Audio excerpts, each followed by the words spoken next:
സംവരണത്തിന് മാതൃകയായി ചൂർണിക്കര ഗ്രാമപഞ്ചായത്തിലെ ഐക്യം കുടുംബശ്രീയുടെ വാർഷികാഘോഷം.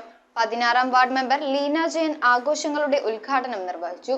കുടുംബശ്രീ അംഗങ്ങളുടെ വിവിധ കലാപരിപാടികളും വാർഷികാഘോഷങ്ങൾക്ക് കൂടുതൽ മെഴിവേകി. ചൂർണിക്കര ഗ്രാമപഞ്ചായത്ത് 16ാം വാർഡിലെ ഐക്യം കുടുംബശ്രീയുടെ വാർഷികാഘോഷത്തിന്റെ ഉദ്ഘാടനം വാർഡ് മെമ്പർ ലീന ജയൻ നിർവഹിച്ചു. കുടുംബശ്രീ പ്രസിഡന്റ് ലളിത സുബ്രഹ്മണ്യൻ അധ്യക്ഷത വഹിച്ച യോഗത്തിൽ സെക്രട്ടറി മേരി വർഗീസ് സ്വാഗതം പറഞ്ഞു. മുൻ മെമ്പറും കുടുംബശ്രീ അംഗവുമായ സരസമ്മ രവീന്ദ്രൻ റിപ്പോർട്ടും കണക്കുകളും അവതരിപ്പിച്ചു. യോഗത്തിൽ CDS chairperson Ramla Thajudheen, CDS മെമ്പർമാരായ Jalaja Sugunan, Sheharban, ASHA worker Leela Vijayan, ADS secretary Shemitha Thalhath എന്നിവർ ആശംസകൾ അർപ്പിച്ച് സംസാരിച്ചു. കുടുംബശ്രീ അംഗങ്ങളുടെ വിവിധ കലാപരിപാടികളും അരങ്ങേറി. News bureau, Aluva. സ്വർണം മണപ്പുറം ലോക്കറിൽ വെക്കൂ. ഓൺലൈൻ ഗോൾഡ് ലോൺ ആപ്പും ഡൗൺലോഡ് ചെയ്യൂ. സ്വർണം മണപ്പുറം ലോക്കറിൽ വെക്കൂ. നിങ്ങളും അങ്ങനെ സ്മാർട്ട് ആകൂ. എവിടെയും എപ്പോഴും സ്മാർട്ട് ആകൂ. Manappuram online gold loan smart ആണ്.